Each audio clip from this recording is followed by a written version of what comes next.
Assalamualaikum warahmatullahi wabarakatuh.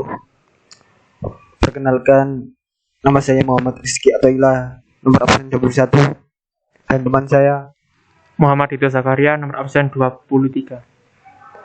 dari kelas 12 PSA 2018 akan mempresentasikan tentang NATO atau North Atlantic Treaty Organization. Yang pertama yaitu bendera dan lambang organisasi NATO. Bendera Organisasi Perjanjian Atlantik Utara atau NATO terdiri dari bidang biru yang diisi dengan lambang mawar kompas putih dengan 4 garis putih yang memancar dari 4 arah mata angin. Organisasi Perjanjian Atlantik Utara didirikan pada tanggal 4 April 1949 ketika 12 negara menandatangani Perjanjian Atlantik Utara untuk menangkal ancaman yang dirasakan dari Uni Soviet. Simbolisme warna bendera membawa makna budaya, politik, dan daerah. Bidang biru 2 melambangkan Samudra Atlantik, sedangkan lingkaran melambangkan persatuan di antara negara-negara anggota NATO. Mawar kompas melambangkan arah menuju jalan perdamaian. Tujuan yang diperjuangkan oleh negara-negara anggota itu telah diperbarui sekali. Berikut gambar lambang organisasi NATO yang sebelahnya. Next. Latar belakang pendirian. Adapun latar belakang didirikannya NATO ialah sebagai berikut. 1. Untuk mencegah terjadinya perang pasca PD2. 2. Menghambat pengaruh dari komunisme yang dilakukan oleh Uni Soviet. 3. Persaingan antara paham liberalisme blok barat dan blok timur.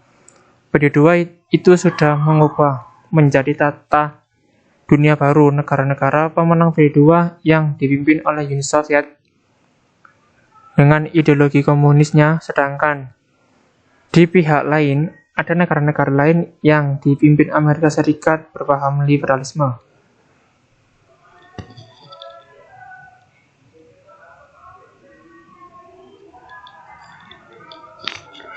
Yang ketiga yaitu sejarah organisasi.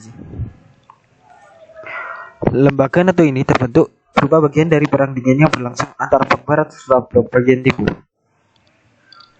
NATO merupakan suatu lembaga teritorial yang menggarisbawahi perhatian di dalam bidang pertahanan negara-negara Atlantik Utara. Organisasi NATO atau North Atlantic Treaty Organization ini dibentuk ialah sebagai bagian dari perang dingin yang terjadi pada blok barat serta blok timur. NATO merupakan suatu organisasi regional yang fokus terhadap perhatian di dalam bidang pertahanan negara-negara Atlantik Utara. NATO ini berdiri disebabkan semakin menyebarnya pengaruh Uni Soviet dengan komunisnya di Eropa Barat, serta juga terjadi ketegangan yang hebat dan juga persaingan negara superpower yakni Amerika Serikat serta Uni Soviet sesudah Perang Dunia Kedua berakhir. Next.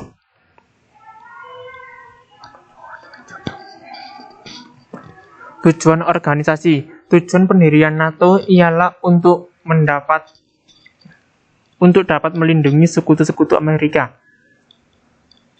di Eropa Barat dari kemungkinan serangan Uni Soviet.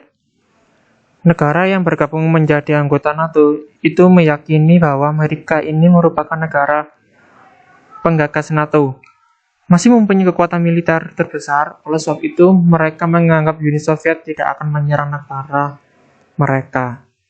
Tujuan utama sebagai keamanan bersama yang telah mengalami perluasan, kini NATO merupakan organisasi pertahanan bersama untuk mengumpulkan kekuatan. Hal ini sebagai bentuk penyesuaian NATO bagi keadaan dunia yang semakin berkembang.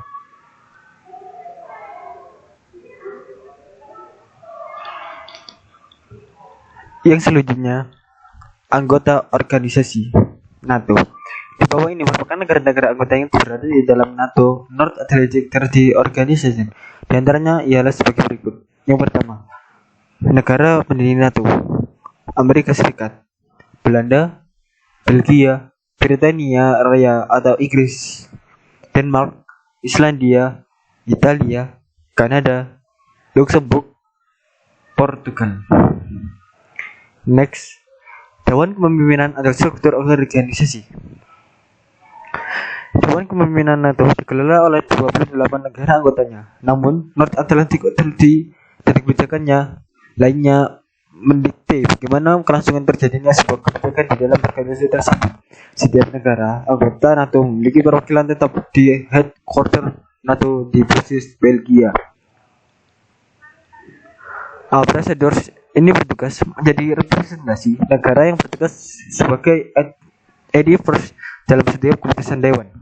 Dewan NATO disebut dengan The North Atlantic Council atau NAC yang beranggotakan para menteri pertahanan negara anggota dan memiliki wewenang dalam menentukan setiap keputusan organisasi.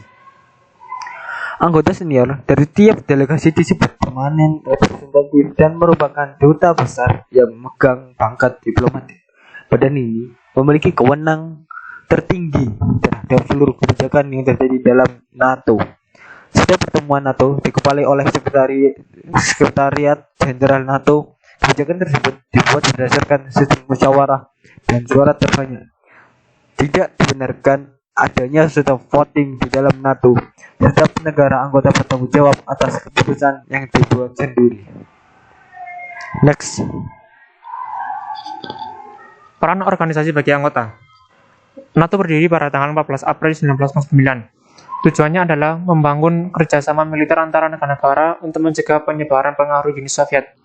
Organisasi militer regional yang satu ini memiliki prinsip untuk melindungi negara anggotanya apabila diserang oleh pihak lain. Peran atau pengaruh organisasi bagi Indonesia. Peran organisasi NATO bagi dunia.